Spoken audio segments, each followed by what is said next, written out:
सर्वांना Shri Swami Samarth daily life with Krishna भक्ती या चॅनलमध्ये मी तुमचं मनपूर्वक स्वागत करते। बघा किती सुंदर अशी आपली ही तुळस बहरलेली आहे। उन्हाळ्यामध्ये भरपूर पाणी घातलं, अक्षरशः मुळाशीही घातलं आणि वरतून भरपूर बादलीने पाणी ओतलं, पण जे मेघराजाने जे बरसातलं ना 1-2 पावसामध्येच किती सुंदर बघा तिचं किती छान कलर बहरला आहे। आणि इकडं आपले सुंदर असे तुळशीचे पूजन चालू होते। असं म्हणतात की दर गुरुवारी जर कच्ची गाईचे दूध जर तुळशीला अर्पण केले तर आपल्या घरामध्ये जी लक्ष्मी असते ती स्थिर राहते। आणि खरंच हे सगळे से स्वामी समर्थामधले जे सांगतात ना ते मी भरपूर असे माझ्या आयुष्यामध्ये अनुभवलेले आहेत। खरंच फरक पडतो। आणि जेव्हा आपण आपल्या पूजेसाठी बसत असतो ना तेव्हा पूजेला बसताना हे आसन हे सेपरेटच असायला हवे। ते आसन आपण आपल्या इकडे जेवताना किंवा कोणी आलं गेलं तर त्यांना बसायला देऊ नये। कारण आपण जेव्हा पूजा करत असतो तेव्हा आपण देवासमोर बसत असतो, नामस्मरण करतो किंवा जे आपल्याकडून छोटी मोठी सेवा घडत असते ना ती सेवा नकळतपणे आपल्यामध्ये प्रवेश करत असते, म्हणजेच पॉझिटिव्ह एनर्जी। तर त्या आसनामध्ये म्हणजे दुसऱ्याला कोणालाही आसन देऊ नये, आपलं आसन हे आपणच वापरावं।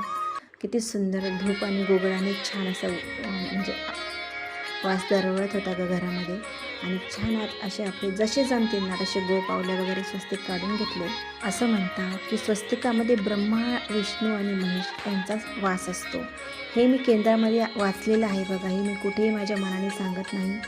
स्वामी कृपा जे आहे ना ते मासिक म्हणा किंवा केंद्राची माहिती म्हणा हे त्यामध्ये भरपूर अशा आपल्या घरगुती म्हणा गृहस्थ जीवन कशा प्रकारे जगावं जेणेकरून आपल्याला पितृदोष लागणार नाही, वास्तुदोष लागणार नाही, कशा प्रकारे आपण चांगल्या पद्धतीने भगवंताची सेवा करू शकतो त्या प्रकारे मी करण्याचा फक्त प्रयत्न करते।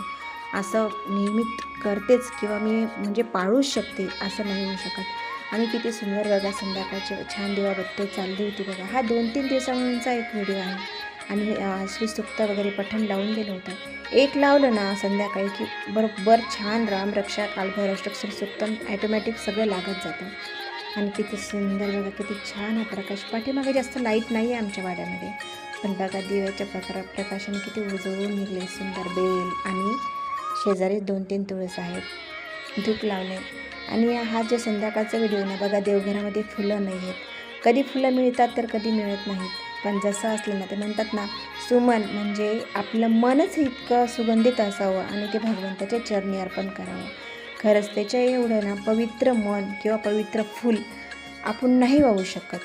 कारण हे जे फुलं आहेत हे भगवंतानेच निर्माण केलेले आहेत, पण आपलं मन जे आहे ना हे भगवंताने जरी दिलेलं असलं तरी आध्यात्मिक आणि म्हणजेच भगवंताच्या नामस्मरणाने ते आपण सुमन म्हणजे सुंदर असं मन फूल निर्माण करून भगवंताच्या चरणी अर्पण करू शकतो, हो की नाही?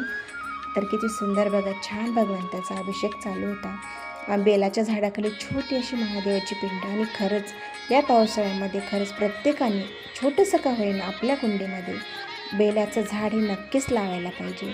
हे बेलाचं झाड मी कुठूनही विकत नाही आणलं, जे बेलफळ मला एका माझ्या मैत्रिणीने दिलं होतं त्या बेलाच्या फळामधून मी बी काढली आणि खरंच 1-2 जळाली नक्कीच रोपे, पण खरंच 3रं-4थं बेलाचं रोप आलं आणि इतकं सुंदर बहरले ना बघा। खरंच खूप छान आलं आहे, कुंडीमध्येच आहे। कारण जर खाली जमिनीत लावलं ना तर भरपूर अशी त्याला जागा लागते।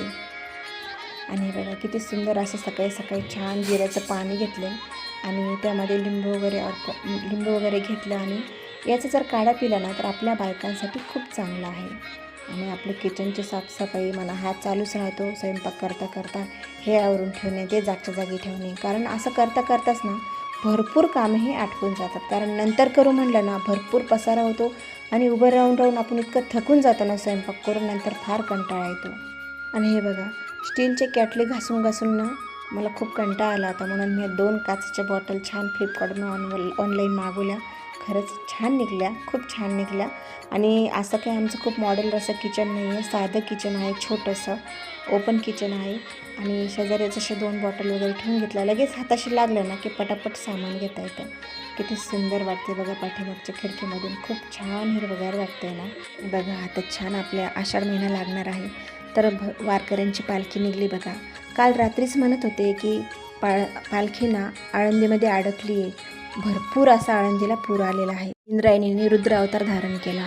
पण सकाळीच मी जेव्हा रांगोळी काढत होते ना मलाच असं हसू आलं, जो सगळ्यांचे संकट हरण करतो, सगळ्यांचे प्रॉब्लेम सॉल्व्ह करतो, काय ते स्वतः त्याचं संकट निवारण करू शकणार नाही का?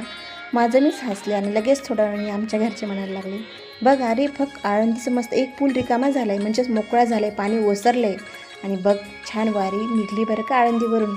मला अजून हसू आलं. तुम्हाला व्हिडिओ आवडल्यास लाईक शेअर सबस्क्राईब करायला